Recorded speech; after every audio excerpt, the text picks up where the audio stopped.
So I'm James Thomason, I'm the CTO of a startup company called EDJX. We're based in Raleigh, North Carolina, have offices here in California, in Silicon Valley the last 20 years, doing startup companies. And what I'd like to talk to you about first is, I love this juncture in tech when we can actually have a conference on something that we don't yet fully understand. So when you talk to everyone, there's wide disagreement about what the edge actually is, and this question comes up every single time I talk to a customer. So is the edge cloud and 200-something data centers per cloud we deployed hyperscale the last few years? Is it CDN? Is it 5G and 150,000 plus cell locations in the US? Or is it something else? And I want to try to convince you today of two things. The first thing is that edge is everywhere, 1,000 feet away from you at all times. It is a high bandwidth, low latency world. 5G doesn't improve the speed of light, so the only thing we can do is bring computing closer. And so I want to convince you of those two facts. And the second thing is that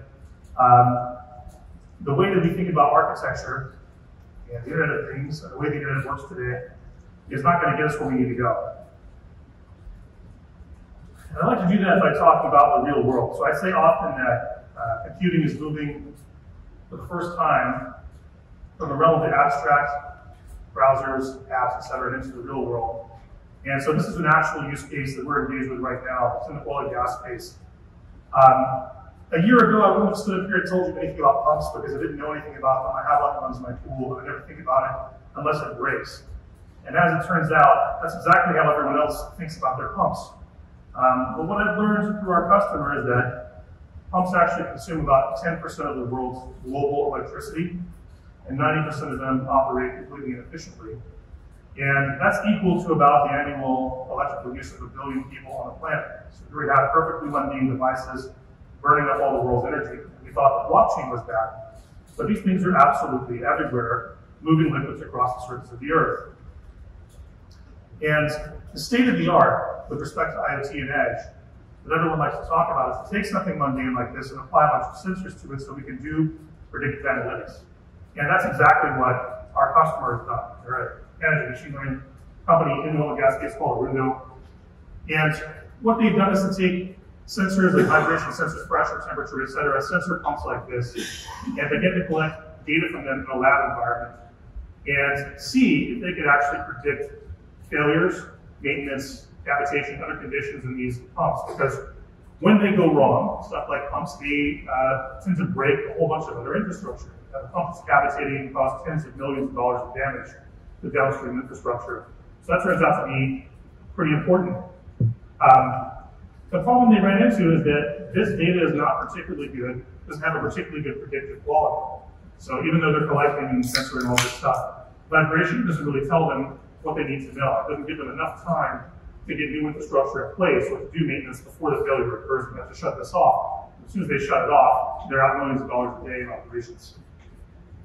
And so their observation was, though, when they talked to engineers in the field, the end user, they learned that they think and operate differently with these pumps. So from Alabama originally, I'll put my southern accent, but the engineer stands next to this thing he's been dealing with for 10 years and says, yeah, that thing's cavitating, you can hear that on the side.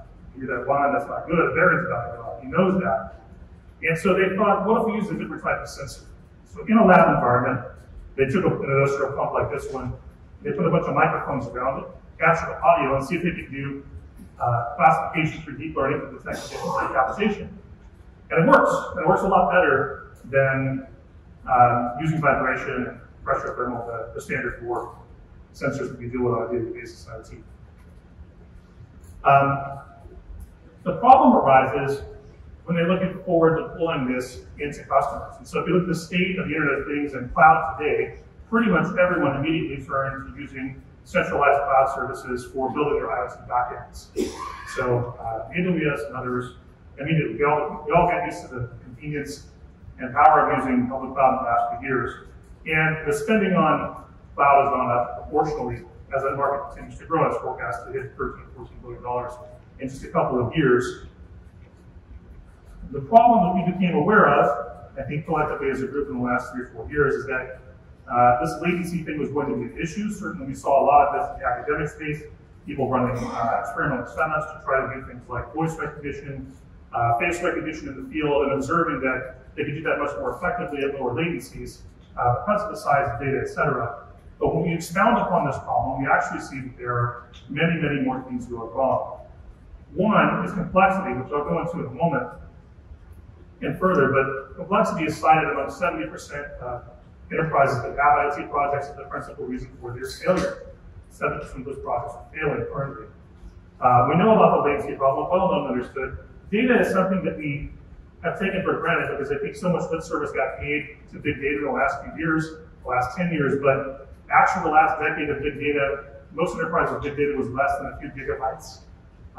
Versus in the edge, we really are talking about petabytes and terabytes of data. Some would suggest there's already a 64 petabyte shortfall in the amount of edge data. If you multiply that out by 5 years, you get to 260 or 70 zettabytes shortfall in only 5 years' time. That amounts to $64 trillion in infrastructure spending over the next 10 years just to process the amount of usable edge data. Okay, using on-premise compute, if you will. And last but not least, securing all of that end-to-end is going to become a huge problem, as we're not just talking about sensing and doing edge analytics and prediction, but actually reacting to the things that we're sensing and doing things in the real world. So if you're trying to sense the presence of a human being in a piece of heavy machinery on the factory floor, that's not something that you can wait to do. It's not something that you can do unreliably. Rather, there are better consequences for it. And it's not acceptable to have someone compromise your infrastructure and inject data that might affect the safety and security of those types of scenarios. Security is going to become the #1 issue with all this. If you ask Amazon, Cobra Command has been planning this for a very, very, very long time to bring cloud computing services closer to edge devices. And so, most formidable company on earth, the best at total world conquest. The question is this really going to work? Which I'll get into in just a second. The second thing I'll suggest to you, I just love that they're pulling out those. Meanwhile, back at GI Joe, it's a mouthful, they've been busy creating a platform to sweep the complexity created by containerization under the rug. And everyone and their mother and their brother is talking about the orchestration of containers, has done some kind of integration with Kubernetes. And when it comes to edge computing, what they're talking about today is forward deploying this infrastructure and doing orchestration of containers at the edge, yada, yada, yada. All of that, perhaps, to thwart a potential threat from a startup incumbent that we don't talk about much anymore. Who might be buried in this rug, but no mention of Docker very much these days unless it's in the context of actually doing the work. Well, what this really is, lest we think that GI Joe is actually a noble company who has their best interests in mind, is the one ring of power. Right? They're trying to bend everyone, use the power of their brand to bend everyone in their mindset that this is the way that you do things. You orchestrate things at scale, you master with the complexity with our powerful tools, and by the way, our cloud is the best one in the world, best suited to integrate with that tool. Okay, so that's their strategy. But is this really the best that we can do? And is this the right way to think about edge and about bringing cloud-like services to the edge? I will suggest that it's not, because there's a tremendous amount of complexity that remains. When you're looking forward to deploying something like the code that does machine inference at the edge, you still have to solve this Rubik's Cube of combinatorics. And it begins to look a lot like IT looked like before we all got used to cloud computing. So in the field, there is no network connectivity. And the first important decision you have to make is which cloud you're going to use your backend, which of those services. The problem you face as a CIO or someone who's actually trying to do this operationally is that you don't have an answer to each one of these questions cleanly. Which device, which sensor, which kit do I deploy, which gateway, how do I secure it, what kind of network connectivity do I need to get back to the cloud, how do I get the data, how do I write this code, how do I deploy and manage it at scale. Okay, so this is something that causes every single IoT project, and that is a complete unique snowflake today. And it doesn't have to be this way, but we have to begin to think about this differently. And as much as something like cloud computing sounds like forward deploying of Kubernetes or forward deploying of cloud services like that, we also have to think about this in terms of the overall solution, like the context of the infrastructure and hardware itself together with the software. It's not enough to say that we're going to have this heterogeneous ecosystem of stuff that we forward deploy things on, because the penalty we pay is that we incur all that complexity in our choices and decision making and integration and so forth. And so what I want to convince you of is that one, we have to solve this. There's a hardware problem we have to solve out there, because servers are not something we've been forward deploying into the actual field, into 1,000 feet away from connected things. The second thing is that those servers are only meaningful if they provide the kind of cloud services you expect. You can't deal with that complexity. And the third is that securing edge data is going to become real important. So our solution at EDJX is to, through our OEM partners, begin to address the hardware problem by miniaturizing and securing it. So I have one of these in the pocket. This is what we call a nano server, and what we were calling Screaming Sasquatch is our code name in the project. We just announced this back a month ago at EDJX Expo. And what this is it's basically a MacBook Pro squeezed down into something the size of a business card. It's coded in an epoxy resin. Our OEM partner does this. It's an Intel i7, has 16 gigs of RAM and a terabyte of NVMe storage available. It runs at a power profile of only 25 watts. This will keep it heat completely passively. It's coated in an epoxy resin, which makes it impervious to dust, liquid, other contaminants. It's being actively used in the military wide and deployed in the field. So this is problem number one. How do you get computing into all of the dark, damp, dusty, hot spaces where it doesn't go today? And once you have it there, what can you do with it? So what we are doing is this card plugs into a variety of platforms which could be forward deployed, ranging from traditional rack infrastructure into cases like suitcase types cases that you saw are out here, micro data centers, or ultra rugged IoT gateway enclosures. And this overcomes the gateway anemia that we face in the industry today, which is stalling our ability to build meaningful applications in the near edge.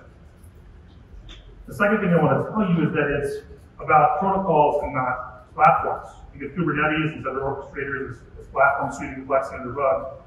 Actually, we faced all of these same challenges when we built the first and second versions of the internet. The way that we solved that complexity was to divest ourselves of state by pushing state into the network. Network stacks, network protocols are very good at handling state and making distributed systems and decentralized systems easy to understand from any point of entry. And so the great problem or difficulty or threat, if you will, is that when you're dealing with these ultra-smart orchestrators, it's very difficult to get an understanding of what's happening in real time with the infrastructure. It's sort of unsmart, the smart infrastructure, if you will. And so we think that the right way to handle that complexity is to decompose it into protocol states and to build a new kind of peer-to-peer overlay network, which allows us to deliver cloud services on the fly. And so the initial release of our platform, and we just released the public beta of our serverless platform, which you can sign up for online and play with a bit. And we are releasing the second and third components, the object storage and distributed ledger, in the next couple of months following the new year. But what these nodes do, whether you're using our hardware or your hardware, is they form a global peer-to-peer network. You can manage the entire network as one. Every node is identical to the other. There's nothing to orchestrate, nothing to configure. You can plug these into a completely dynamic environment where compute will emerge and become part of your cluster. All of that is encrypted, secured at the end. And what we do is the nodes coordinate the delivery of functions as a service. So today you can write functions in JavaScript and WASM and have those delivered dynamically on the fly. We make those functions available on these nodes within 50 milliseconds when they are clustered on a low latency network. These cards also, or the stack itself, exposed as object storage. Again, nothing to manage. Every node is like another. You can persist data onto any one of these nodes at low latency, and it will show up anywhere else in the rest of the network. We are doing that by creating a content address overlay network. And if you're not familiar with content addressing, the analogy I like to use is, imagine if your library worked the way the internet works today, which is location-based. You would go to your library, ask for a book by ISBN number. They would tell you that book is available in Washington, D.C., and good luck driving there. The way that the internet should work is when you ask for a piece of content, the network figures out where it is, it figures out if it's authentic, and gives it to you, so you can reliably know at any point in time when you ask for a piece of data, exactly what piece of data you're getting, that it is your data, where it came from, in terms of integrity. So that's the object storage layer we're introducing together with our distributed ledger as a pair in our next release following that. But the idea is that this gives you the basis or framework to more simplistically build applications. And just to peel the onion just a little bit, again, we're not in live deployment, so still a little bit stealthy about what we're doing. So this is an oversimplification of the way things work. But each one of our nodes exposes protocols like HTTP, MQTT, REST, API interfaces, etc. They're built on top of that, functions as a service, key value storage, and ledger. And all that is secured and cryptographically. We are also executing your functions in a highly secure way. So when you deploy functions as a service using a service like competing cloud service today, how do you know that your code is your code that's being executed on the internet? You just trust your provider to do that, or do they give you a mechanism of technology that guarantees it? We do the latter. So everything from our embedded operating system all the way up to your functions is signed multiple layers cryptographically. So you know, we actually know at the moment in time, at HTTP request time, for example, the function we're about to execute inside of this currently is your code, which you signed and we witnessed when you brought that into the network. So it's an unprecedented level of security that you can use the edge node, and we secure data in the same way, by the way. So we cryptographically assign all data, all requests, all transactions coming to the network. You have a historical immutable ledger of that going on in perpetuity that's there in the network for you to interrogate at any moment in time. And I started a Linux containerization company in 2008. I think before KVM had been fully committed to the kernel. I was working at a company called Ning, a sister company to Facebook at the time, and we were widely using containers in the form of jails. And I just thought at that time, man, this is the future. Not having to run heavyweight VMs that way. I started a company and had it funded, sold that company to Dell, where I became CTO. And I'm just fast forwarding 10 years later. I feel that containers are going the way of the go-to word. It's not the right way to build applications at scale at the edge due to the event-driven, on-demand nature of edge computing. And so what we're doing at EDJX is to build functions as a service right inside the JavaScript engine. And because of things like Thomason, we can do incredibly weird things. Today, for example, we can boot a full instance of Linux inside on top of the JavaScript engine just in time to serve an HTTP request and make it go away. So if you're familiar with other technologies that's out there like Firecracker, the difference is that this is made available through the network in under 50 milliseconds from a cold start. Arguably also JavaScript, the V8 engine is probably the most secure piece of code on the world given its attack surface and everyone's intention to break out of your web browser and into your computer and steal all your data. So we have reversed the JavaScript framework, if you will, and are actually using that as a forward deployed form of virtualization on top of this. The reason why is that most of these real-world IT applications, whether you're censoring pumps or you're trying to do video as a sensor and detect the presence of a human being, or thermal imaging, where you're trying to use spectrometers to do things like methane leak detection, these are all actual projects we're actually working on in the field. All of these things tend to be highly event-driven. And what becomes a matter of convenience is the ability to tether these functions together to create complex workflows. But rest assured that your application in its entirety is available at all times, at every single edge endpoint, wherever you're deploying this network. And I won't dive, given who this audience is, I won't dive into the more vanilla things we do to talk about serverless. But except to say that increasingly, this method of forward deploying containers, I think, will be obviated by the convenience of just knowing that your code is there to be able to execute the network with serverless at a given point in time. Ironically, Cobra Command is not using that strategy to further its outposts just yet, as you can rest assured that they will. Given, in fact, the other progenitors will be considered modern serverless. The net of this is that our aim is to make edge applications incredibly easy and simple to develop for common programming. And if you think of JavaScript arguably being one of the most widely adopted languages on Earth right now, number 1, number 2, number 3 trillion words per week, we want that entire ecosystem of developers to be able to write complex applications without having to reinvent the wheel, without having to run new frameworks, without having to run Kubernetes, without having to run all of that complexity, and be able to reliably deploy applications and operate at scale using educational technology. So you can try this right now. We have our beta, public beta available just inside of the user's website, get a sense for how easy it is to write applications with us versus other stuff you might use. So the unique things about us are that vis-a-vis the way we work, you don't have to manage gateways. Your application is a namespace within our system, and we automatically route your request to nearby edge nodes strictly based on the application space, the application namespace we create. It's incredibly fast, as you'll see if you run some benchmark trials. And this is just deployed in the cloud for a moment for you to deal with. And the very next thing is you'll be able to download this entire package and work with it in the coming months.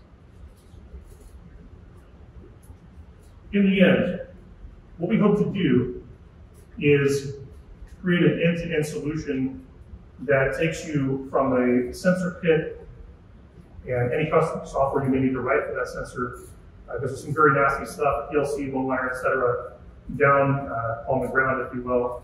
And we are making kits, which you'll be able to order from our website very soon, where you can, whether you're doing thermal or vibration, et cetera, the common use case video as a sensor, you can download these kits and deploy them in the field. They're already pre-EDJX wired, so you can immediately begin writing serverless applications using those kits. But for the time being, please do go online and give us a try. And very interested in your feedback in terms of your user experience and how easy it is to work with our platform today. Another unique aspect of this is that if you've done implementations within PTT or you've got legacy stuff that's already running, we actually provide the services through the platform today. And your MPTT endpoints are the same no matter where you are. So we can extend MPTT, if you will, over the wide area. That's it. I'm well within my time, probably. So thank you very much.